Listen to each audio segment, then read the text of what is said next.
going on, everybody? Welcome in to the North End Podcast, episode 241.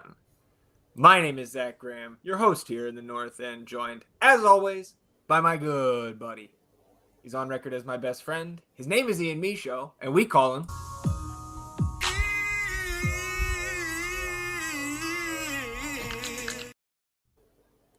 sitting here on a Thursday. Beautiful Austin, Texas. Victorious Austin, Texas, coming off a 2-1 road victory over those bums out there in Carson. I think we have a lot of positive emotion to let out here on the episode today. And we always start with me asking you how you're feeling, but I just want to run this back before I ask you the weekly question. So I hate to say it, but that's what I'm going with. And hopefully they listen and they say, fuck you, E, you're stupid, and shut up. And I'll just say, okay. Okay. So now that the team told you to shut up and that you're stupid, how you feeling, my friend? Oh, this man gets his first score prediction right all year, and now he's busting out video receipts. Dude, my face looking at you right when that clip started is right after you said 2-0. I'm so mad at you in that clip. I know. Hey, look, they got it done. 3 points. I'm still just riding high right now after last night's victory. I hate the Galaxy. And we put it on them and saw a lot of the things last night that were super encouraging and like just fantastic to see from an emotional standpoint for guys like Uzuni, for guys like Owen and everything, Diego Rubio too as well. So like beating those guys always tastes a little better. And like I was saying to you and TJ last night, and I might as well just shout out now TJ and Raquel, I believe. I believe so.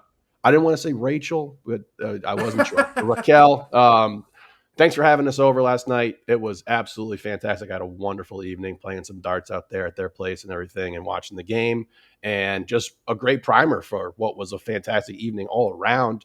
And like I was sitting there talking to both of y'all and just couldn't imagine if we had dropped that game and what the sentiment would have been like going into the All-Star break here. But that did not happen. We are here, 3 points, ready to move into the All-Star break. And man, I feel great. I feel wonderful.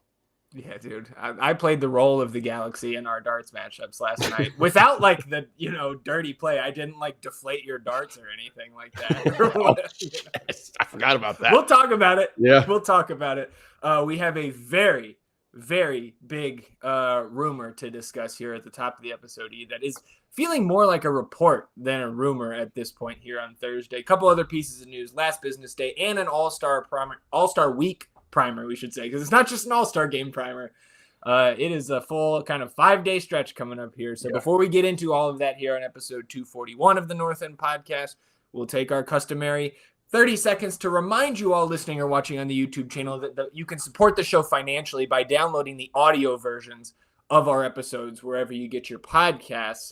And you can toggle on auto downloads on Apple, Spotify, what have you. That'll support the show going forward, and you won't have to think about it again. You can go the extra mile, too, and rate and review the show wherever you get your pods. But if you are watching on the YouTube channel, hitting the subscribe button also helps us grow the show, and you can hit the notification bell to know when a live stream pops up or a new episode goes live. And, of course, here on episode 241, hit the thumbs up, like the video, help us battle the YouTube algorithm overlords. Atone for your sins, LA Galaxy. You don't need any more water on that fucking field. So, let's get into this one, or not the game, rather. Let's get into the episode. And this is a win-win, I think, man. This comes out Thursday morning here in Austin circles. Of course, our boy Verde Nation. This is the first one I saw pumping this one out there. I was out running some errands this morning, so I missed kind of the initial hour or so, the initial rush of the sickos to react to this rumor. And this first was coming from Herman Garcia Grova, who works for an outlet called TYC Sports. And TYC Sports might have been the outlet that I saw that had like millions of social media followers. Then we get additional reports, I think just kind of building off of this initial rumor that went out. So here's an article from footballleagueworld.co.uk saying Coventry City set to seal €3 million deal for 7-cap international. You scroll a little bit further down, and it says they're set to seal the transfer of Austin FC's Dani Pereira. So Coventry City is the reported destination here for Dani. I think, I don't know my conversion tables for currencies around the globe, but $4 million range is what was reported first by Garcia Grova here. There are many aspects of this report and potential move that we need to discuss. I want to start with the emotional fan side of it, knowing that I think this is a win for the player and a win for our favorite team going forward. As a fan, I think most people would join me, and I think what you're going to say here too about Dani is that the connection that we have to this kid as one of like the 4, maybe 5 original players left. I think it's Johnny, Julio, Brad, and Dani. Coleman, yeah. John is here. Yep. Okay. So that's 5. I think that's it. So for Dani to be potentially finally moving on here, that it's an emotional loss for sure. Watching him grow as a player, as a person. He came in, he's 25 now, so he was 20 or 21 when he got here, coming out of Virginia Tech there. Yeah, man, I'm going to miss him because again, this seems like it's very much happening. Yeah, it seems like it's done. It explains the Bolocco thing a little more as well. Sure. It gives that a little bit, a bit more perspective. I can't classify this as a win-win. I'll classify it as a win-win. Damn. Okay, sure. So that's how I would have to say it because of course, like $4 million for a super draft pick is a great return, something we've been clamoring for not the entire time, but once we understood like how that mechanism could be used to build out a roster going forward and continue that kind of pipeline and everything. So from that perspective, yes, of course, that's a great thing. I think for his own personal development and career aspirations and wanting to get better and grow and evolve, huge win. And I'm super, super happy for him. But at the same time, yeah, this hurts. Like this is one of the top, not just players on this team, but one of the top personalities that we have on this club. Like a fun dude, he's passionate out there on the pitch, and we love to see that from him. He doesn't back down from anyone, and he's a lot of people's favorite player. Like this is, if you had to rank, who's the most popular player in regard to the current players on this roster, I think Dani's top 3, top 5, I would say would be the lowest I could possibly have him. I love the guy, and I'm happy for him, but it's going to hurt not having him out there. And also, we've seen how this team looks when Pep isn't, full go playing his best or even out there on the pitch. So, still some big shoes to fill if this is going to be signed, sealed, and delivered, and then Bolocco's here, and he's trying to replace Pep. But I'm happy for Pep if this goes through, and I'd be excited for him. That's probably about it. You have to be, man, because we know, he's expressed. Not only did you just hear it, through the grapevine around the Austin FC universe, but I think we learned not only that he would like to move, make a move like that. I think as most young players on this side of the world would. But We Are Austin TV highlighted their interview with Dani from, I want to say earlier, in the off season in the winter, I think is when he came on their podcast. And he talked with them about that Coventry City was dancing around a potential acquisition of him in 2023. And that because he was going through the green card process then, if he would have accepted that move back then, it would have stunted. It would have, erased his green card process, which I think was what he said, was important to him. Yeah. So that is why this potentially didn't happen in the past. And I think, again, if we can shift now more to a team building from the Austin side of things and moving forward, this is perfect timing because we've talked about not wanting to sell Owen quite yet because we expect that to happen, right? But that's a one-time deal, and we don't have anybody to kind of fill that supplemental, homegrown, upside type of player roster slot yet. So being able to move Dani, a guy who I personally had mistakenly, clearly, resigned myself to the idea that a move for Dani overseas that was going to bring us any, tangible kind of transfer fee that would make a difference in the salary cap.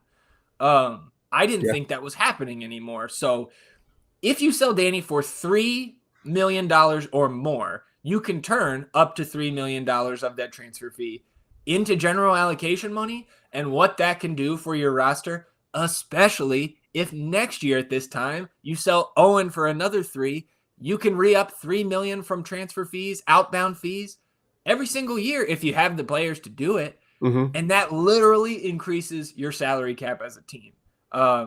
So this move, again, you talk about win-win, Dani wanting to take a step up, because Coventry City is EFL championship, dude, right? They're a step from the Premier League.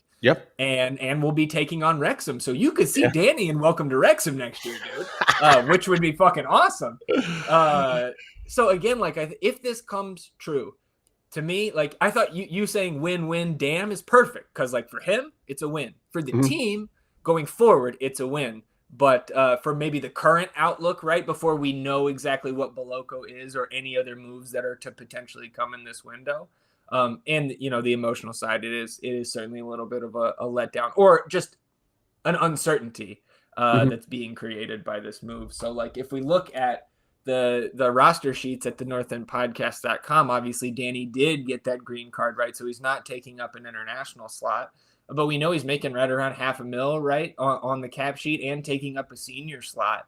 So this does give Roto some added flexibility. And man, like, if you just think about the guys that we have right now, whether it's Boloko playing the 6, whether it's Sabovic, whether it's Ilie, I think this allows you, if you can go out and get a true 10, right? A chance creator, but maybe a Tutti Andrade, maybe somebody more experienced. And you can slide Owen back to that box-to-box 8 role where we know he's thrived before. And Owen's then more of the secondary chance creator in that midfield rather than the guy that we're kind of handing the keys to. Not that he's been terrible at it, but we still have the least amount of goals in the league, I think. So he also hasn't been an all-star in that regard. This gives you a little bit more flexibility as long as Sabovic continues to settle into his new digs here, and or Boloko kind of hits the ground running. So what are your thoughts there? Obviously, increased flexibility in this window and in the winter is something that comes from this. Yeah, and I mean, that's a great thing moving forward. Like we said, win for the club here. It just really sucks, man, that we're going to lose him. I get it, though. I understand it and where it's coming from and everything like that. We thought there was going to be fireworks come this window and everything. This was not something that I had on my board either.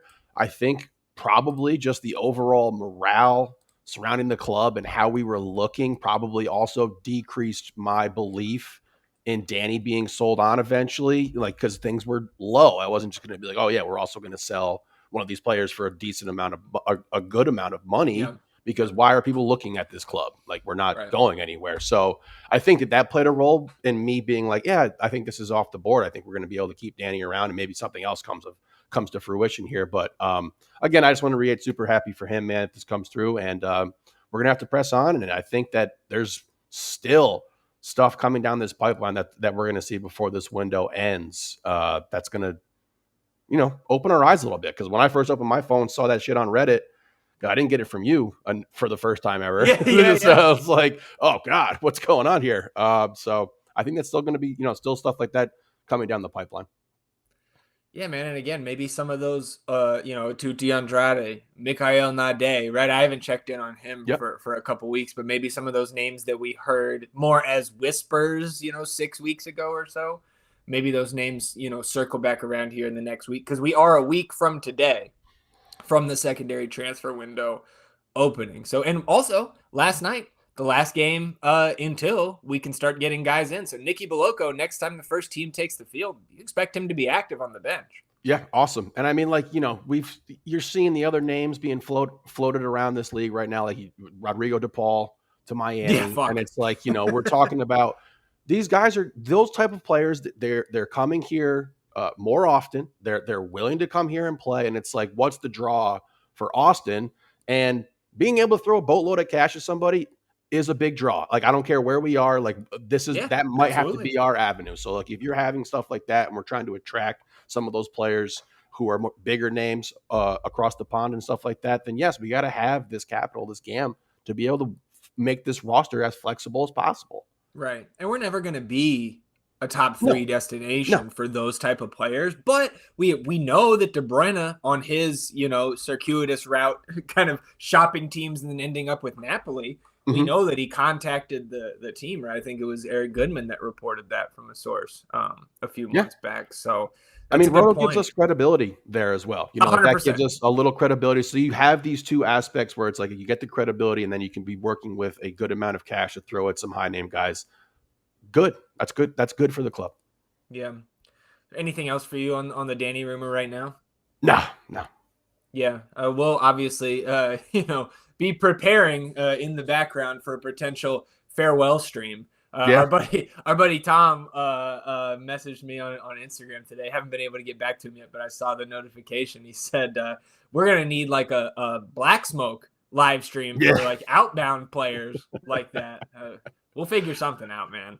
Something will be figured out. A song will be made. Look, the writing process takes a little while for me, man. I'm not an artiste. Well, on the other side of the transfer rumor mill, we got another kind of more of the same. But just from a different outlet this time. Pedro Ramiro of Esporte Record down in South America. This was, I believe, Monday morning, said that the reported loan of Diego Palacios from Corinthians to Austin FC is expected to be announced this week. Now, we are recording late in the afternoon on Thursday, so there's not much of this week left. I still very much believe that this is pretty much done and that we are waiting for certain moves to fall into place before announcing this, or, they're crossing their T's, dotting their I's with the loan agreement here. But that is the latest on Diego Palacios Monday, that the loan was expected to be announced this week. So still waiting on that. Yeah, man. I mean, last night you told me we're going to have to drop Biru from the best ball team, and I damn near choked you. But well, you tell the people what you said before that. No, I will not. I will. Drop Uzuni. Busted, exposed. Here we go. All right. I guess it's TJ heard it. A more contentious podcast going forward here, where we're revealing private conversations. That's not private. TJ was there. Oh my God. It's got two goals. You're part of the problem. You're part of the problem why Myrto deactivated his social media. Here's you talking about cutting him from the team. I just got my Instagram back today. I was good. Yeah, deactivate your socials. All you guys should. Don't let nobody comment on your shit. Yeah, you're right. There was mostly good comments on Kuro Galan's post earlier this week. That is the goalkeepers coach for the first team. And his post was announcing that he's departing back to his native Spain, taking a job. I forget which team he announced that he signed on with here, but a short stint for Coach Galan with the goalkeepers, but clearly did a bang-up job, considering Brad Stuver has already tied his career best for clean sheets in a season. We've got 8 already here through 22 matches. Yeah. So good work. Appreciate the work, Coach, and best of luck going forward. I believe it was Coach Cameron Sorrow, who's I think the second team's goalkeeping coach, was elevated here, at least for the time being, to the first team role. Is this why the balls were deflated last night? Is this what happened? we didn't take those up there. Yeah, maybe a little hypocritical there, Brad. I don't know. Can't be sitting on the ball, soccer ball, basketball, anything. Can't do that. That's funny. So one coach departing there. A couple other pieces of news just to touch on really quickly. In terms of All-Star here, Brad Stuver was announced as part of the MLS roster for the Skills Challenge on Tuesday. So Brad is going to be in the net, I believe, for the Cross and Volley Challenge, and then he will participate in the Crossbar Challenge as well. So man, I'm looking forward to the gimmick of Skills Challenge Tuesday at the Q. I don't know, anything for you on this. The one notable outside of Brad being named to the Skills roster is no Messi on the Skills roster. He is still expected, I believe, to play on Wednesday, but we also saw him out of the corner of my eye playing darts last night. He went down at the end of their game, right? So that's convenient. Maybe a little cramp there for Messi to avoid, coming to Austin this week. I don't know. We'll see. Come on, I'm excited for the skills challenge. You got me all amped up Yeah, just yeah. before we jumped on here. I'm definitely excited. It's gonna be a long, fun week. I'll say that. I'm looking forward to it. And then also from the weekend, Brad got named to Team of the Match Day for the team's shutout draw at home against New England Revolution. So congrats to Brad for that, and made the starting group here this time. It's well deserved for his work, not just in that game, but like San Jose last week and last night. Like Brad, obviously always good, but on fire right now. He's fantastic, man, and well deserved. And I can't wait to see him get his flowers in the All-Star game here, because I mean, he's going to get the most cheers at anyone. Yep. And then last thing here, the schedule update. We do have our Open Cup semifinal match scheduled. This is set for Wednesday, September 17th at 7 p.m., of course, taking on Minnesota United in the Open Cup semifinals. It was either going to be the 16th or the 17th, but we do now have date and time set. And I am very glad that we got the Wednesday game scheduled here, because the Saturday before this match is the Copa Tejas finale at Dallas on the 13th. So getting that extra day of rest, very important, because both of those games, very important. At the end of the day, where we are this year, Open Cup a million times over Copa Tejas this year. I'm sorry. Yes. But I will take both. If we get 7 points from our next 3 in Copa Tejas, we will win. Hey, why not both? I'm all for it. So got the Open Cup schedule set, E. I think we have dispensed of the news items for now. So now, about 20 minutes in here on episode 241, let's get to the glory of last night. And I was, kind of joking about the Uzuni social media thing, giving you some guff there. But in all sincerity, I don't know if Myrto deactivated his social accounts because there was like fan harassment going on there, or if it was just like, I'm done with social media, I gotta lock in now. I hope it was the latter, because if it was the former, and if you do this to any player on your own team, go fuck yourself. Like, if you want to go into Chicho Arango's DMs and ask him why he's crying, I'm all for that, right? Your own guy, a fan of any team, like, come on, man, that's ridiculous. And there's a line for talking shit to opponents as well. But that was certainly a storyline among the plugged in parts of the fan base headed into this one, that Myrto disappeared from socials after Saturday night's draw. Yeah. Okay. I don't know. It worked. Yeah. Well, I know, and you are a proponent. Yeah. Sometimes you gotta shut that shit down, man. Just take a little break from it. I don't imagine it's way worse if you're a relevant human, unlike me. Well, I said, this is how you've been beating me at darts lately, huh? You deactivated the Instagram. Yeah, and you're locked in. Humility. No, those are my 2 things. So the lineup drops about 8:30 Central last night. Maybe the biggest surprise to me was Gallagher to the bench, because we love Johnny, right? But he also starts like no matter what. It's like somewhere in Nico's contract, his Johnny has to be out there. So, and we switched things up too. Formation 4-4-2 with Owen kind of floating out to the left and Diego Rubio in his spot. And when we saw that part of the lineup, we were discussing with Tej beforehand, I was kind of throwing out the idea that Diego and Owen could they're a little bit interchangeable there, where Diego could float out to the left if Owen had to drop centrally, and obviously vice versa there. So I was excited when we saw this lineup to see things changed up, to see more chance creation inserted, because we know Johnny, is not an all-star caliber guy in that regard. I was a fan of the lineup. Ilie back in there with the armbands, like, okay, man, let's go. Yeah, look, man, I think that this might have been the most aggressive approach by the coaching staff to be like, we need to score some goals. And they saw this as an opportunity to get Diego in there. And as you mentioned, second chance creator. I think you pointed it right out when the lineup dropped to me and TJ while we were chatting there. And you get to see it work in full, real time. You got to watch it. And I haven't seen something where everyone's always talking about adjustments and making changes and well, what does this do for us? You got to see and reap the rewards from this decision by the coaching staff last night on our first goal. And I was thoroughly impressed with their willingness to be like, yes, we're going to because you are sacrificing. Let's get it clear. Diego Rubio doesn't play defense. He'll foul somebody and get a yellow card, if he loses the ball or they're, making a push. But that's probably because he doesn't want to sprint back on defense. He's not playing defense, right? So like this was clearly we know that this team gives up stuff on the back line. We're going to trust our back line to hold their guys. And Dessler last night on Paintsville, man, fantastic. Yeah. Can't wait to chat about that. But like, we sacrificed some defense in that midfield to have a more offensive output, and you saw it work last night. I was ecstatic with what the coaching staff did there. A great call, in my opinion. Yeah, and I think you also maybe you can think about the other side too in their midfield with Fagundes, Royce, and Cerrillo. They're not playing a lot of defense in their midfield either. So, I said that in the preview. I was that midfield, while it's talented, they're not trying to guard back there at all.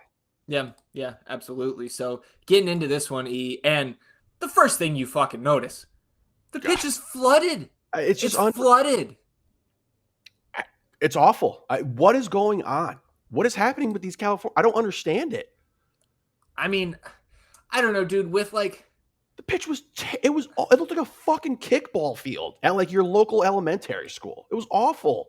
You could see clear channels where there's just water that is stagnating, and then other spots on the side of the pitch where it's just mud because people, and there wasn't even that many guys running on that side. And then again, all of these passes and all of these balls are just dying. And we take into account that apparently the balls were flat or flatter than they should have been. And it just makes the game look so fucking ugly.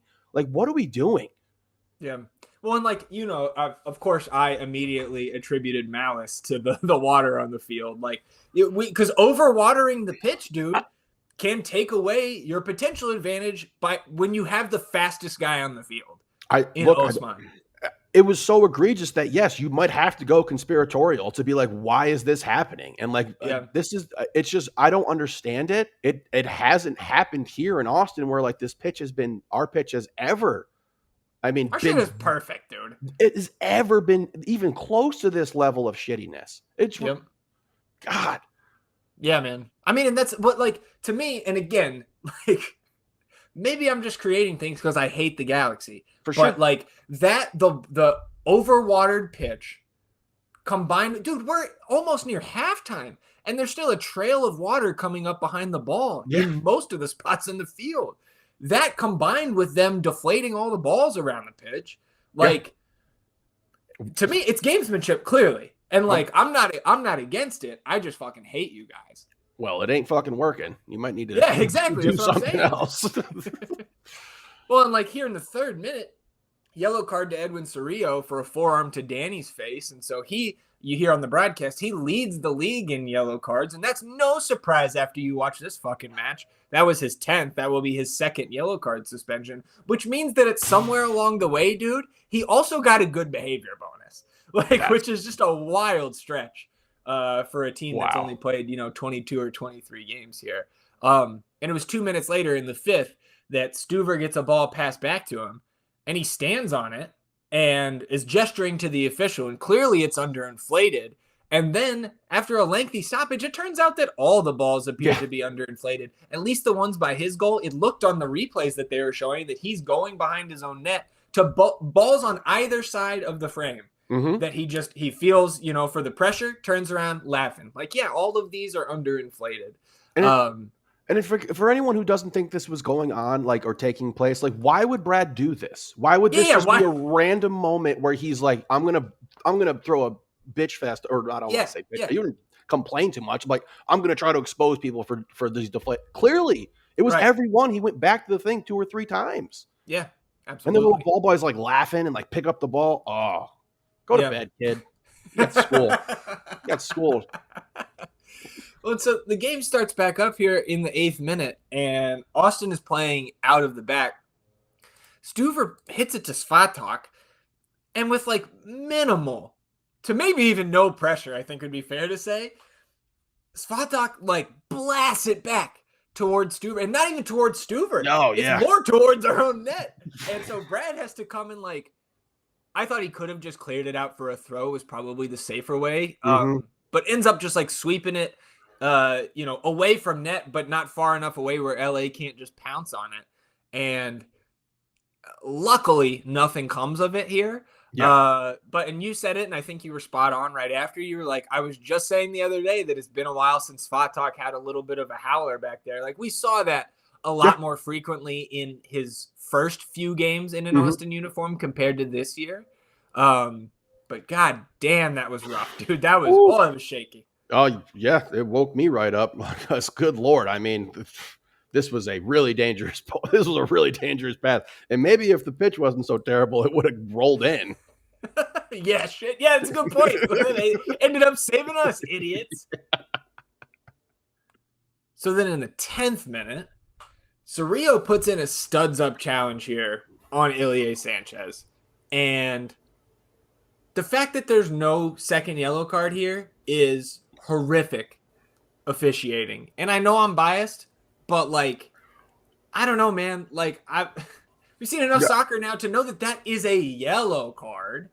And the fact that he just got his first 3 minutes before that, right? Like, not including the stoppage we had for Deflategate there. Like, and Ilie's beside himself. And who can blame him, man? Yeah. Ilie gets to the ball first. Cerrillo slides through him with his studs up. Like, the guy should have been ejected. Look, man, I am not a big proponent of players getting ejected in games unless it's warranted. Like, I want it to be a fair game. I want it to be a fair match. I don't want to have them have the built-in excuse of, oh, we were down a man. But this is a clear-cut, blatant yellow card that was, like you said, he had just picked up his first one. This is the guy who's got the most yellow cards in the league. He's out of the game. Like, I'm sorry. Like, you can't do it. Like, that's just how it works. I didn't want him out, but like, this was egregious. This is absolutely second yellow. Yeah, I mean, I wanted him out just because he deserved to be ejected for what he did. Like, and then it's a minute later, you get a yellow card to Aude there on the left side for a handball, and he's pointing to his face because I guess the ball hit him in his face. But like, even if it hits you in the face, your hand clearly impedes the ball after that from Buka making a run around you. So yes, it's a yellow card. Yep. And a minute later in the 12th, there's a lot of action here in the first half, man. Austin goes down the right side from Ilie to Bukhari, and Osman drives forward he approaches the area. Diego Fagundes comes over to double, and Osman dips his shoulder and goes right around Aude to the end line to beat the double team. And then he plays a great ball, at least in my eyes, right across the face of net. And I thought Diego Rubio just read this wrong, pulling himself back to the penalty spot when Osman put it towards the back post. I thought, and again, maybe I'm reading this wrong, I thought Uzuni made the near post run to kind of open things up for Rubio there. And like, so maybe the pass should have gone to the spot. In the moment, and I still lean that way now after watching the replay, I thought Rubio should have been there on the back post for a tap-in. Well, and I'll just attribute it to him not being a natural wing position. You know what I mean? He's naturally wants to float to the middle of the pit. That's how he plays it. Always played his game his whole career. So I understand why he did it. But yes, this would have been a tap-in goal. It's a fantastic ball. Yeah, absolutely. 16th minute here. The Galaxy turn it over near midfield, and Austin has like a 3-on-2.5 break here because I think it was Fagundes trailing the play. Rubio's on the ball. Buka in front of him, kind of centrally or in that right channel. And Buka's the one who got the first deflection. And he's also got Myrto out to his right. And Rubio plays it, I think, is kind of poorly here to Osman because Osman has to U-turn, and then he slides it across to Owen, who takes a shot. And his shot forces Misevic to get down for the save, but you needed a little bit more juice on the shot to really threaten the keeper there. And Myrto's upset because they didn't slide it out to him on the right, and I kind of agree with Myrto there. And Diego actually said he was the player available in the post-match presser. He actually said those guys, they had conversations about it in the locker room. And that's good to hear, man, especially because those guys haven't had a ton of game time together. So, yeah, you communicate like that, work it out. Talk about what you want on a break like that. I mean, it absolutely should have gone to Myrto, and then the pass to Buka was really bad. It is what it is. I don't know if Buka should have then continued to push that out wide, maybe, and then you try to get into the box because we don't want two players occupying that same space in that little amount of pitch there. So, like, yeah, just a poor break. And I don't think that the pitch impacted this ball. I just thought it was a really poor. I thought it was a really poor ball. Yeah, I'm with you there. The 22nd minute, the Galaxy have a throw on the near side to the broadcast camera, so right side down there in Austin's final third. It's with Gabriel Peck here, and he bends it with the outside of his boot into Yamane's path, who's going towards the end line, and Yamane gets to it, immediately crosses it towards Nascimento at the top of the six. And Nascimento, man, he was a nuisance up there, and in this moment, he tries a little back heel flick, a little cheeky there that goes just wide of that far post, and Brad didn't know much about that. Like, that was sneaky. That was a very, very sexy play by them. Nascimento was much better than I thought he was. He was threatening all night, and he had some really heady plays, this being one of them, sort of cheeky plays, this absolutely being one of those as well. So fortunate here that this wasn't on target. Yeah, he's one of the U22s. Like, that is the kind of U22 forward that I would like if, we have the spots and the salary cap available for it. And 12 minutes later in the 34th, Aude clatters into Ilie on the far sideline after a Stuver clearance. And Ilie gets the ball and is recentering himself. He's almost got both of his legs back on the ground from getting a touch to this ball. And Aude flies in out of control, completely trucks him. Somehow Aude comes out worse for wear here between the two. And he's on a yellow, dude. And I don't understand why this is not a yellow too.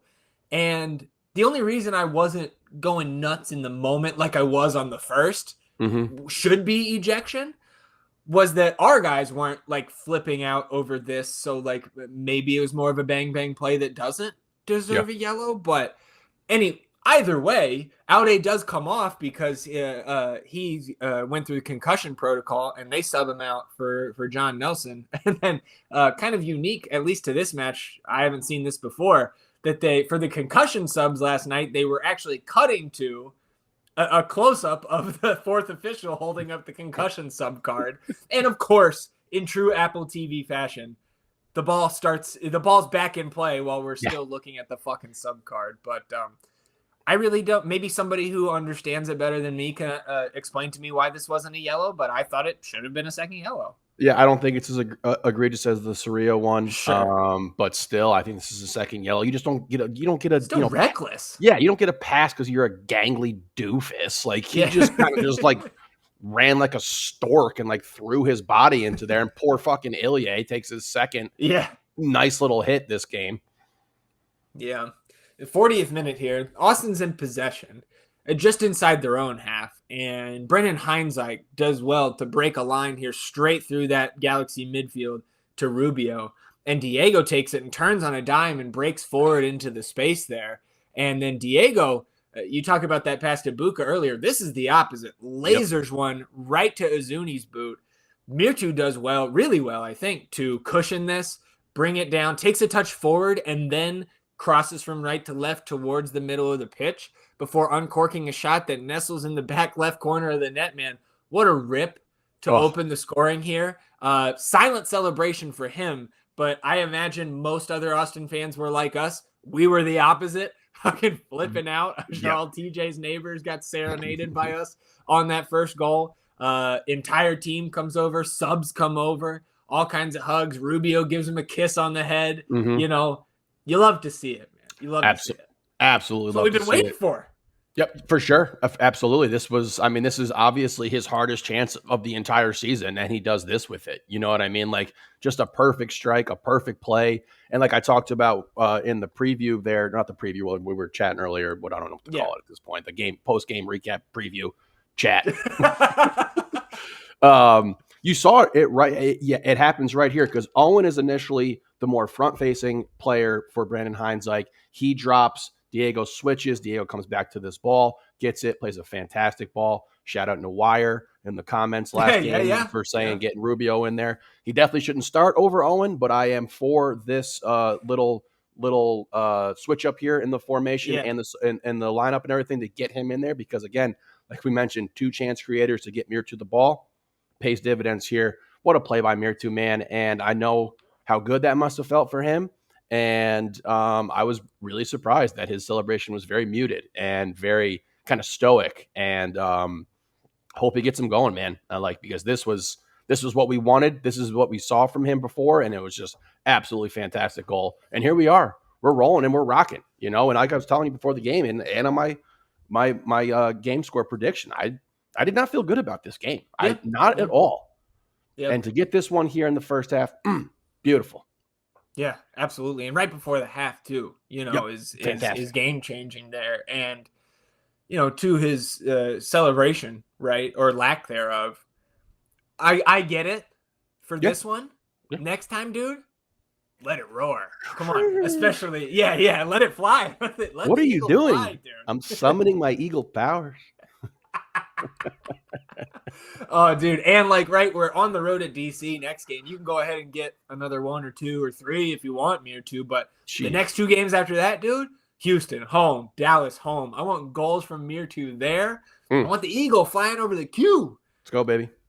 Beautiful goal. Oh, God, I felt so good for him. And Diego coming and talking to him, giving him a little kiss on the forehead. Yeah. Beautiful.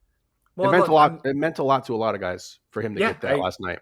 And that's big for us, man. I agree. Very much agree. Now I'm mad again because in the 43rd Edwin Cerrillo should have been tossed fucking again, dude. Right in front of the ref, away from the ball, elbows Uzuni right in the rib cage. No call. He goes down. Galaxy players are in there trying to start some bullshit, and Biru puts his hands on Yoshida, and he folds like laundry. So Biru gets a yellow card, and that's fine. But him getting one here and Cerrillo not? Madness, the fucking ref shit again. I'm all about refs getting penalized for not doing their job right, and that's just never happens. Yep. Nico also gets a yellow card. And Good on Nico. I wouldn't have blamed him for getting tossed right there. Nope. Because that's fucking horseshit. And what is VAR for? Shit, dude. I mean, it's the Draymond Green treatment at this point. If you get your first yellow, you can just do whatever the hell you want, apparently. Because absolutely, man. He's gone. You should be gone. And good on Nico. I was super happy for Nico getting a yellow there because, dude, I'm all for your coach sticking up for your guys, having your dudes back and everything like that. And this was blatant. It was clear. And it was just ridiculous that this dude did not get sent out from this. It's almost like he wanted to be sent off. Yeah. You're going to yellow your elbow and someone, dude, in the rib cage right in front of the ref? What are we talking about? Everybody can go back and watch it. It's on the film, 42nd minute, 43rd minute, right around there. You can see it.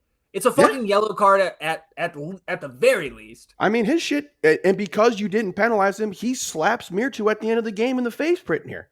Yeah. There's a little dust up after this game as well, and that's because this dude was out of control all night, and he's good. He's a good player, but this is just madness, bro. Bitches. These fucking Galaxy bitches. I love how much Biru hates them too. He ramps it up a little bit more for them. I can't stand this team, man. Stupid ass Herbalife. The fuck? Yeah. So there's 10 minutes of stoppage given, which I don't necessarily disagree with because we had a lot of bullshit in the first half. For sure. And then even you get a yellow card to Greg fucking Vanny here for time wasting. So now both coaches have cautions. I don't know if it was he threw the ball or it was dissent. I didn't see what it exactly was. Probably because he looks stupid in a suit standing there on the field coaching a team that has won 2 games all year. 8th minute of stoppage time here. The Galaxy worked the ball down the right. Nice combinations between Peck, Yamane, and Nascimento here. The latter lays it off for Peck after checking back above the 18-yard box, and that allows Peck to get it on his left foot where he rockets a shot at Stuver. Luckily, right at him, and Stuver parries it out for a throw. Nothing doing there, and we head to the half. But this is one thing that starts to be a problem there, continues into the second half. I'm pretty sure on the scouting report for Peck, it's do not let him get to his right, dragging it across the top of the box. And we do it multiple times. So, to me, that's Dessler had the scout on fucking lock on the right side, struggling a little bit on the left. And, you should struggle a little bit on the left with a guy like Gabriel Peck during a 90-minute match. But who helps with that? A healthy Diego Palacios. I don't know, dude. I thought Biru was fine, particularly in the first half of the defensive side. I think there's I mean, like these weren't also highlights, but I do think that there was plenty of situations where Peck was coming down that side and Guerme sat on his left foot, and like he Yeah, has to come back to that left foot to get shots off, particularly very dangerous shots. But yes, as the night wore on, a player of Peck's quality and caliber is going to find ways to get stuff done and everything. But well, to Biru's credit, we're 53 minutes in before we mention something like this. So again, there's going to be. Yeah. I thought he corralled him well, whereas Dessler undressed Paintsel all night long. So coming out of the half, no changes for either side, but here in the 49th minute, a nervy moment early as Los Angeles works it from left to right in the Austin half, and Peck is on it with space. This is what I was talking about, allowed to drag it right across the top of the box on his left, around Biru, around Owen Wolf. Ilie bites on a pump fake, and he's just a statue here. And Peck bends a shot through the scrum, past Stuver, pings it off that left post, and that rebound scoots right back across the face of net and out the other end line. And it's very fortunate, too, that this didn't just bounce in, but the spin on that ball coming off the post was enough that it carries it out over the end line, but past the other post. So, it could have spun in easily. So, there's as there is with every win, draw, or loss, there's some luck involved, and the luck was on our side in this moment. Yeah, this was a good bounce for us. We haven't been getting many of those this year, and I'm a big proponent of you got to create some of your own luck sometimes with high quality play, and that you don't have to rely on luck too often to be a good team. But we got lucky here and we got fortunate. But I mean, at this point in time of the game, I'm calling for subs here. Ilie in this moment getting absolutely just, cooked and looking kind of just out of place here. The guys played an extra 10 minutes in the first half. The pitch was terrible. So, I was expecting some subs here. But, yes, this was poor defense and some very fortunate bounces for Austin here. 52nd minute, you get a yellow card to Bukari for taking down Marco Royce. Deserved there. Although I think Buka was like, hey, this is my first foul. Fair, but that's do whatever you want now. Yeah, but it's also if that's not a yellow the way you've called the game since the fucking 3rd minute, dickhead.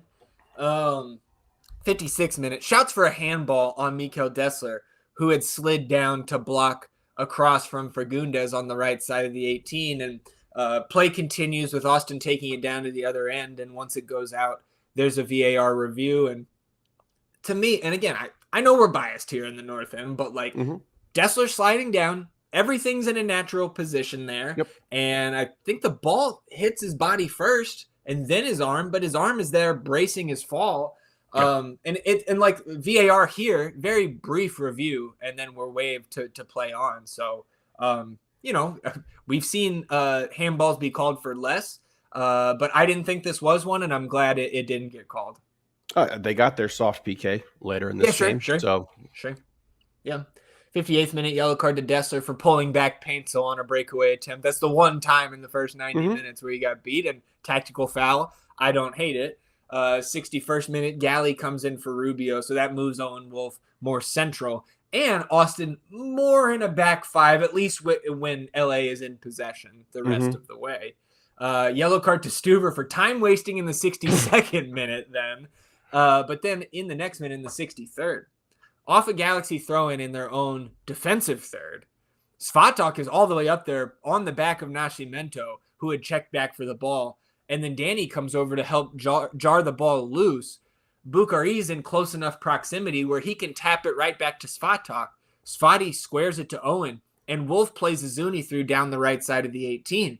And as Myrto tries to cross it back to Owen, more centrally there, it's deflected, and it rolls towards the goalkeeper Misevic. But Myrto sprints around Zanka and beats the keeper to it to get just a toe on this ball, taps it towards Owen. He dekes around Yoshida and buries it in the open net. I'm very happy for Owen to get a goal. Yep. But this is all Myrto Uzuni here. Unbelievable. After we feed him, right? Obviously winning the ball back, Svatok, Buka, everybody over there. But this is a hustle play that the only example I have to compare it to in Austin FC history is the Driussi goal. I want to say it was either against Vancouver or Minnesota. is one of the Western Conference teams at home in the north end, where he comes together with the keeper on the right post. He goes out over the end line, like his momentum carries it, but the ball sticks there in, and he sprints back inbounds to tap it home before the keeper can get on it. I don't remember what game that was from, exactly what season. I think it was 2022, but I just don't know how else to compare the sheer force of will here. Yep. Like, I'm just going to beat you to this ball, and had no business doing so. And this game is, again, it is one game. Yep. It does not turn around the entire season for Myrto. It can be, hopefully is, a starting point. But right now we're staying in the vacuum of this game here in this recap, E. And this game is one of, if not the best individual performance of the year, I think. And that's Stuver included. Like, Myrto on the night, because it's not just the goal. It's not just this assist. But him tracking back, playing defense in our own final third, and so just overall, a heroic effort from Myrto last night, dude. A+ all around for him. Best game in an Austin kit by far. Absolutely. Like you said, this is just unbelievable effort and will and determination. And we got to get this ball. My team needs to score. And he does it. And it's just like, I could not believe he got a foot to that. Zonka doing his best to shield him with his body. He's able to get around him. There's another Galaxy player in that kind of scrum area there. So there's a lot of bodies. And for him to just get around, like, absolutely incredible effort. And then Owen reaps the rewards there. Way to be, precise with that. Take your time. You got some time Composed. Here. Yep. Very, very, very well done here. And now we're feeling really great. And, coming out of half, I was nervous we were going to park the bus a little too early and get a little too conservative and a little too defensive, because I thought trying to absorb 45 minutes of Galaxy on the front foot coming at you was going to lead to a 1-1 draw, or you just wouldn't be able to handle it at some point in time, because they have guys up and down the pitch who are really, really great offensive players. And I'm glad that we did not, overextend in this half on the offensive side of the ball, but I'm also very glad we did not get too conservative with Johnny and the approach we were taking here. Yeah. So 2-0 here, feeling absolutely fantastic. Yeah. Well, to be honest, man, we may have done that if we don't get this complete effort goal, right? Like, with that Johnny substitution, we may have been getting ready to see a half hour plus of that. But this was a little later in the game. I mean, this is the 63rd minute, so with some stoppage time, but I was very concerned that we were going to be 45 minutes of absorb, and I did not want to do that. Well, 68th minute here. Of course, the Galaxy really throwing numbers forward now, down multiple goals, and they get a fortunate rebound here to Paintsil after a John Nelson cross is blocked away, and Paintsil takes a shot. That gets blocked, and another fortunate deflection that drops right to Peck. And we are, again, lucky here that Gabriel Peck, not on his game last night, scuffs this one. This was probably a goal if he connects, really, at all. Yeah, no, he did not have a great night. I'll partially credit the defense. I'll partially say the pitch was terrible, and that sucks for skilled players like him. And we were just fortunate that he wasn't at the top of his game, which he hasn't been all year, though. You know what I mean? And he just hasn't been the level of player that he was that we saw last season in their championship run and everything like that. So, yeah, it is what it is. Might be having a bad year. Yeah. The 73rd minute here, double change for the Galaxy. Parente and Sanabria come in for Cerrillo and Fagundes. 78th minute, Sanabria goes head first into the back of Svatak's noggin. And both guys go down. I don't know if you've changed your opinion on this or yet not, dude. I thought he was knocked out in the moment. Watching the replay, I think Svatak is out cold when he goes down here. Both guys are bleeding from the head. Yeah. And Svatak ends up getting up after a long break here. They wrap his head. And look, man, he's out there with the independent doctor who's checking him for concussion. And he gets cleared, at least for the moment, and comes back on.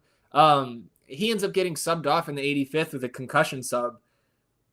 It is pretty inexplicable to me how he was not pulled off immediately here. Because, again, what is VAR for? This has to be a full team effort, I think, between the officials, the medical staffs of both teams. I don't know, dude. I think it was poorly handled. There's a reason he wasn't present in the team's victory photo in the locker room, dude. Yeah. Like, Yeah. he's absolutely, he's Got in some concussion symptoms. protocol Yeah. now. He's, Yeah. he's symptoms, headaches, all that I'm glad stuff. he seems to be fine Yeah, though, I mean right? he's a tough SOB. That's what happened. These doctors got the eye of Ukraine staring down at him. They're like, "Yo, you're good. Get back in there." I mean, this game had so much, man. This game had everything last night. It was absolutely fantastic. Had some wonderful plays. Had the elements of terrible pitch, some hard fouls, contested game. You get Svatak back in there with the fucking wrap on his head and everything. So this was a wild game. But this is a dangerous play going through his back here. Yes. Very dangerous. Yeah, that's why it's like, no card. Nope. What the fuck? I don't know, man. It wasn't like he was wasting time or anything. Be reasonable. 81st minute here. Taylor and Sabovich in for Wolf and Ilya. And then, like I mentioned, Svatak does come off with the concussion sub for Julio. You also get Ramirez and Cuevas in for Royce and Yoshida on the LA side of things. And 10 minutes given 8 minutes of stoppage time given here in the second half. And in the second minute, Austin, again, able to limit the Galaxy's chances really over the final 15 minutes of regulation. But here in this second minute, Paintsel and Dessler dueling on that left side of the 18. And like we've talked about, right, Paintsel had a ton of trouble getting to his left foot all night. But this time he gets to the end line and he goes down as both players were jostling for position. It looks soft in the moment, man, and it looks soft on the replay. Soft enough for these fucking these announcers, man. Every time we go to Carson, they're biased in favor of the Galaxy, and even they're saying this is a soft pen.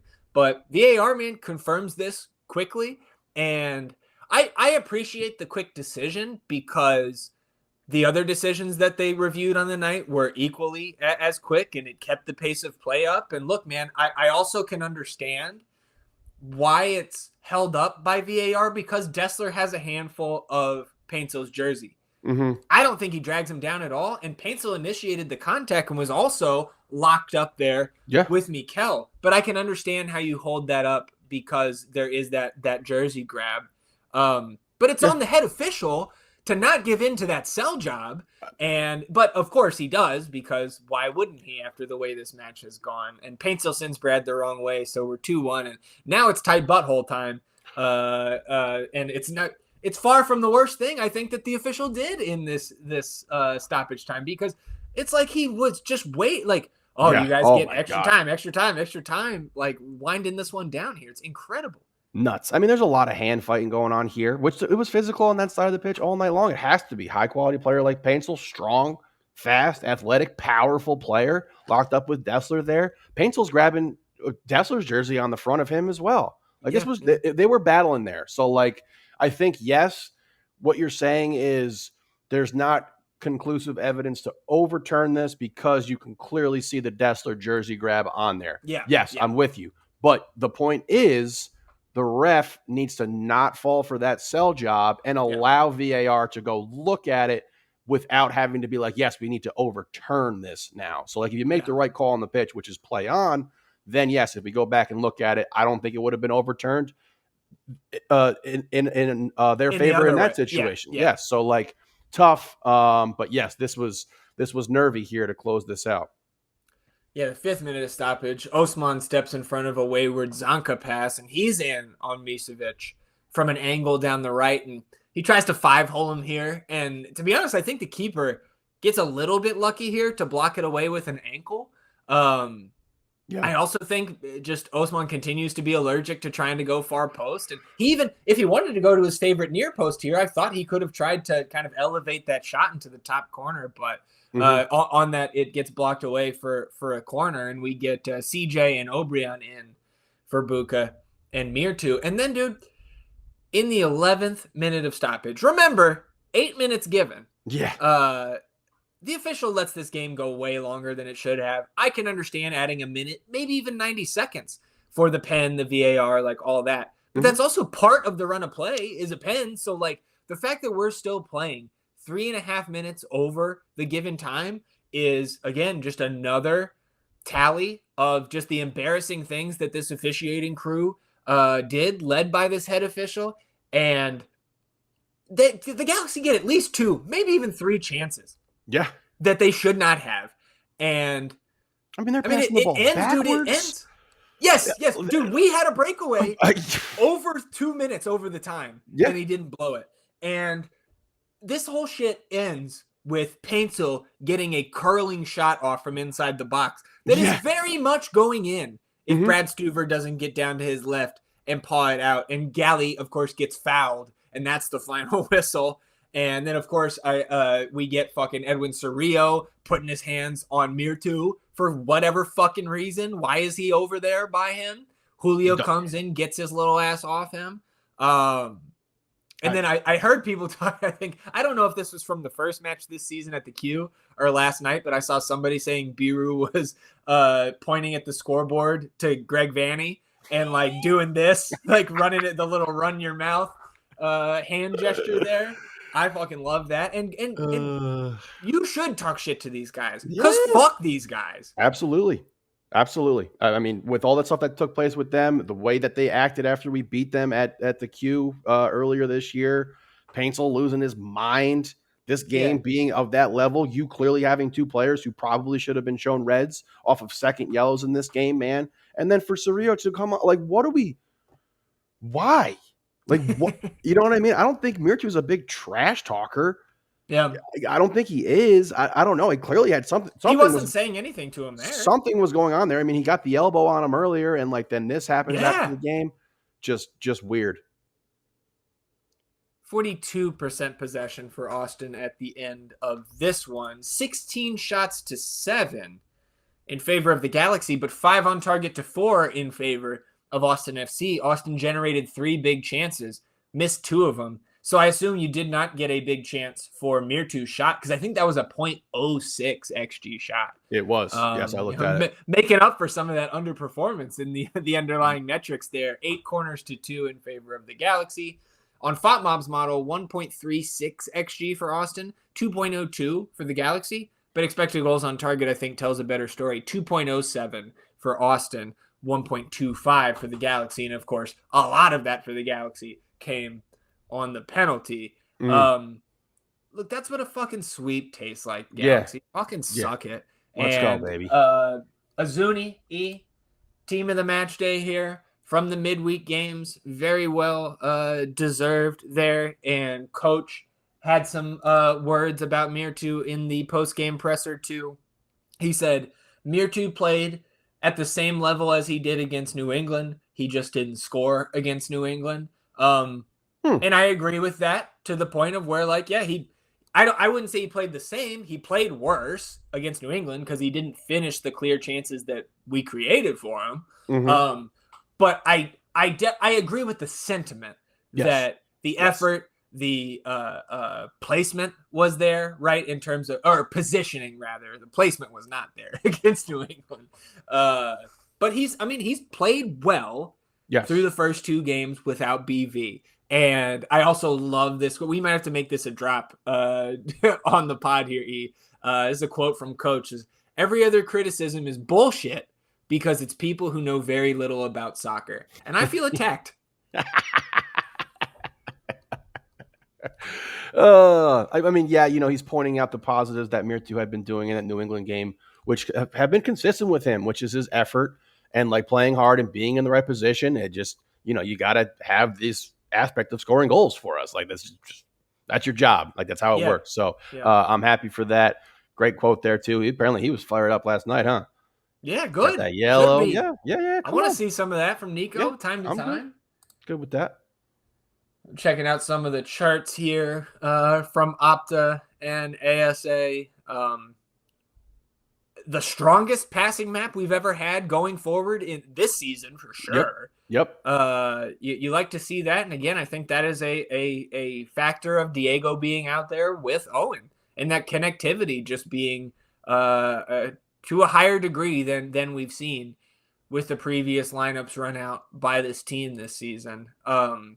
See Myrto, unsurprisingly, leading the goals added metric there if you care about those at all. Not a ton of work in the final third for Austin, but the field tilt was even, 51-49 in favor of the Galaxy. And you can see Austin a little bit lower line than we've had on average this season. And the Galaxy much higher, which makes sense when you're fuck, man. We basically played another 120 minutes last night with the fucking stoppage. Yeah. So like they were down for most of that. So that makes sense to me. Anything else for you on this one? I guess we can pull up the table. And this is going to be interesting because we have a bye on Saturday, headed into the All-Star break, but most of the rest of the league plays. So we already have a game in hand on a number of teams here in the West, and we're going to have 2, sometimes 3 games in hand on some of these teams here headed into the Leagues Cup break. So obviously we'll make that up over time, but really got to start looking at points per game. And on a points per game basis here, dude, I think we're in 7th. Okay. Yeah. Well, I mean, we're basically tied for 7th. So, great game. Well done. And these two teams are much closer talent-wise than these records indicate. Even, particularly after the BV situation and him going out, these teams are very, very close talent-wise, and you've seen the difference with this Austin team when they win games. You're getting the stout defense. I mean, it should have been a clean sheet. Did we get fortunate on a couple pinged balls that went off the woodwork or some loose balls that didn't go the right way for them and everything? Absolutely. But like the PK was soft. I don't think it should have happened. So you very easily could have had a 2-0 shutout out there. And to handle your business in that atmosphere with the frustration of the ref coming into play, of course, and to understand and know that the Galaxy are running out of time to make a push to salvage anything for this season, as well as the fact that you knew this was going to be a contested, hot kind of matchup between two teams that do not like one another, and we didn't get caught up in a lot of their, we didn't get caught up in their shit, and I thought that was really good. We kept our composure. There's a lot of things in that game that took place last night that could have definitely thrown you off your kilter there. So like just fantastic win, big 3 points. Feeling great going into the All-Star break, and super, super happy for Myrto, super, super happy for Owen. And I like this aggressive offensive lineup. I want to see it again. Yeah, no, I'm with you. Maybe not every time out, but for sure, this is a nice lineup bullet to have in the chamber there, so to speak. And now you get, you kind of make up for dropping points at home, like in terms of this 9-game stretch that we've been focused on for so long. Now, on 4 points through 2, we are aiming for 16 here in the North End, right? So you need 12 points from the remaining 7 games in this stretch, which is very doable with DC, achievable. Houston, Dallas, Montreal coming up. But you got to go get it done. So we will preview the DC match. I actually will say this right now. I'll mention it at the end of the episode too. We're going to take a bye on Sunday, so no Sunday episode. We will be back next Thursday to preview the DC match and to recap all the All-Star festivities, and we'll talk about the All-Star festivities. You certainly will have your opportunities to get some North End content here over the next week or so, Eve. But anything else for you on this game? Yeah, one more thing. All right. 3 big chances created, so you got 8 from these last 2 games here. And you know what I mean? Like, that's a really positive metric to look at. And we talked about getting a goal off of what wasn't going to be deemed a quote-unquote big chance with the Myrto shot. So that's positive. And yes, Myrto has looked more than fine in his 2 starts now without BV. And I hope that he can keep that going and enjoy I hope these guys enjoy the break as well. Go take a load off. Come on down to Palmer Field where the champions play. Get ready for the game. It's last business day.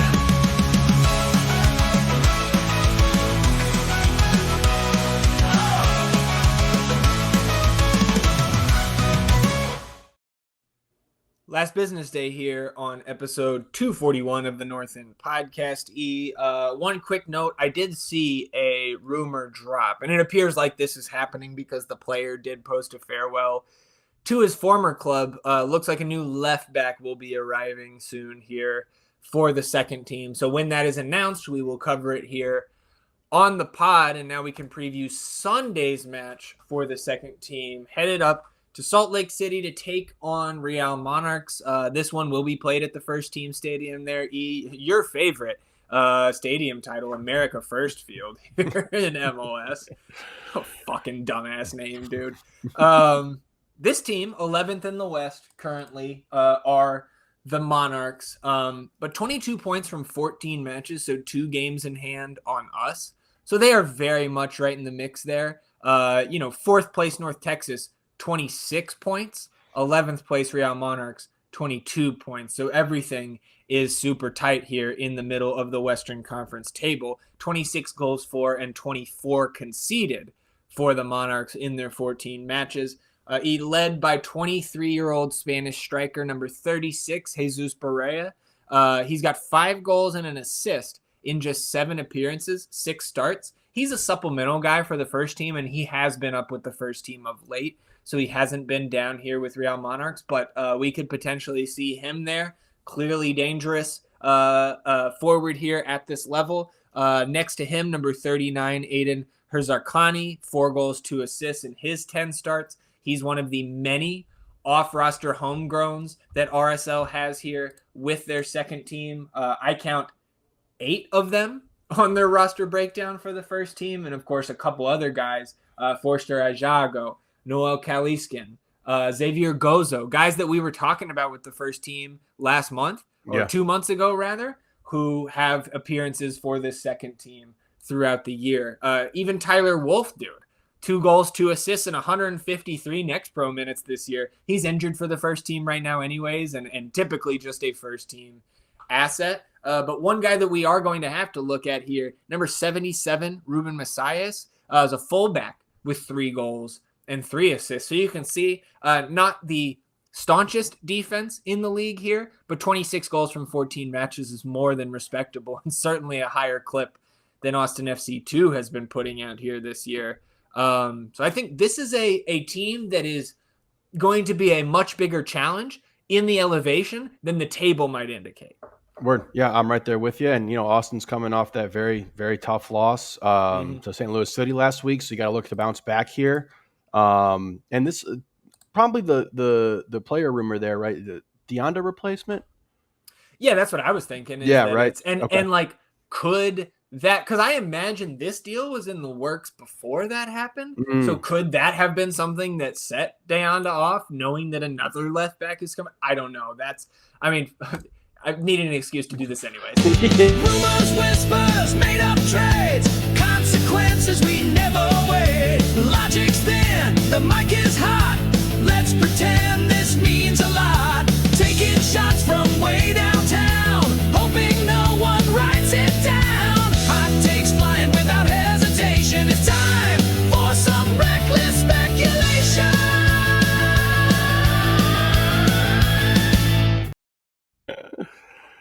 We're gonna have a fucking album in like a year and a half, dude. I mean, look, when I say shit like that, you gotta play the drop. That definitely needed the drop. And look, since I played the drop, let me give you some speculation I was looking at this morning. Here's the locker room picture from last night, right? And, in terms of our reckless speculation, some people were saying, reading into coach's comments about Robert Taylor and how you deserve starts, on his teams and things like that. And, of course, we were discussing Haider Obrian and his potential dissatisfaction with his role and maybe being shopped around. Who are the guys who look upset or are hiding in this video? Oh, there's Hot Air back there. Look, I mean, barely in the picture, dude. And then you go over here and Robert Taylor hiding in the background. So look, there's your reckless speculation for the Oh my day. God. Why do you have to ruin everything? I'm sorry. Like, come on. I am who I am. Yeah, this is great. CJ looking huge. Looking rollick, dude. Damn. Let's go, boys. Love seeing that. Yeah, that'll conclude the reckless speculation for episode 241 here. Real quick All-Star Week primer, everybody, because like I mentioned earlier, we will not have our regularly scheduled episode on Sunday, but that's because we've got a marathon of an All-Star Week coming up, and I know I've now got fully bought in here on the All-Star Week. We're doing it, baby, and maybe the only time that will have a chance for it. So the North End's All-Star Week will begin on Saturday, and this is an event that's going to be organized and hosted by the North End Pirates. So you can come party with the Pirates at the pub on Saturday night. There is a pop-up pirate-themed bar on West 5th Street called Shipwrecked, 307 West 5th. We're getting together at 9 p.m. and the time on the graphic here says 9 p.m. till death. Oh, snap. Skull and crossbones. So 9 p.m. till close, I assume, out there on West 5th. We will both be out there hanging out with the North End Pirates and anybody else coming out there to get their All-Star Weekend started. I know there's other, official MLS events abound. The team has put out links to, All-Star guides and stuff, but this is the North End All-Star Guide. So we then continue. We maybe, again, bye on Sunday. We're recuperating from recovery, 9 p.m. till death. And then on Monday, we're going to be at Hop Squad with Monday Night Live, hosted by, of course, Hop Squad, Verde All Day, We Are Austin TV, and Otra Por Favor. The doors for this will open at Hop Squad at 5 p.m. They're opening special for this, not typically open on a Monday. Live panels with special guests all night, starting at 6:30. You have some national media panels first, and then you're going to have some more local panels first. So we may or may not be participating in some of those. There's going to be all-star jerseys giveaways, the beanhole boards out there, those type of games. I'm excited to get my first experience with that little game. It's like a finger foosball kind of. So starting at 5, panels at 6:30. We'll be out there on Monday with all our friends. And, shout out to Phil and We Are Austin and Richie for putting all this together. I think this is going to be really great. Word. I'm excited, man. Like you said, you did talk me into going all out for this All-Star weekend here. Yeah. So I'm ready to roll. It's going to be fun. And the next night on Tuesday at Haymaker. Over there off Manor Road, Soccer Wise is doing a live show. This will start at 6 p.m. They will have Dani Pereira on, maybe. Now at this point, we'll see if he's transferred out before then. But this is Tuesday, 6 p.m. at Haymaker over there on Manor. Dani will open the show, and then the North End Podcast and the other members of the Verde Best Ball League. Of course, Soccer Wise is in the Verde Best Ball League this year. We will make a special appearance on the show. We're going to have a round of our transfer draft on the show is the plan right now. Maybe get Tom Bogert, Tommy Scoops to grade all of the rosters, little power ranks in there. We'll see. And speaking of the nonsense, dude, haven't calculated the best ball scores yet, but that fucking Paintsville PK was a -10 for us, taking away our clean sheet last night. So we'll see what that does to the standings. But I'm very excited for this. And if you're saying to yourself, why the counter programming? Because the skills challenge is also on Tuesday night at the Q. Well, this podcast live show will start at 6. Skills challenge is at 8. And there is, you can either, go for the first part of this show and drive to the Q as we will, or you can be at Haymaker. It is a 0.9 mile walk to the MLK station for the Red Line, the train that goes right to the station, to the stadium rather. 7:31 departure time from the MLK station, 7:46 arrival at the Q on the Cap Metro schedule. So multiple ways to do both here. If you want to fully dive into All-Star Week with us, Soccer Wise at 6, and then of course the Skills Challenge at 8, and then on Wednesday, we wrap it all up with the MLS All-Star Game, and certainly looking forward to that. Fingers crossed that Messi isn't going to bail on us after taking that little knock last night. Come on, Leo. Yeah, come on. Need it. All right, I think that does it, man. Anything else for you here before we shut it down for the week? Cheers to the boys. Great 3 points. Amped up. Let's have a great week. Absolutely. Looking forward to it. And of course, you got to keep your eyes out. If there's green smoke or black smoke, title pending, the live stream will fire up here between now and next Thursday. So keep your eyes on that. Of course, you can hit the notification bell on the YouTube channel to know when we go live. That'll do it for us. Appreciate you tuning in, sticking with us here on episode 241 of the North End Podcast. As I mentioned, back next Thursday, previewing the road match against DC United, recapping All-Star Week, recapping the second team's game against Real Monarchs, previewing the second team's next match, and talking about everything else that happens in the Austin FC universe between now and then. Thursday is when the window opens, so that will be another jam-packed episode. Until then, he's E, and I'm Zach. Vamos Austin FC, everybody. Victory song.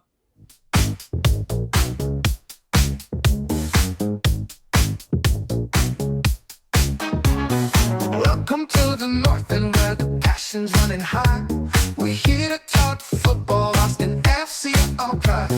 ZG and E will take you on this ride, week by week, side by side. It's section 1, 2, 3, we're the rowdiest in town. The Pirates game and Uncle Dave and Big Fudge all around. We sing our songs, we chant as one. Through thick and thin, the match day's just begun. In the north end, we stand together. Through every game, through any weather. From the first whistle to the final blow, the north end will never let go.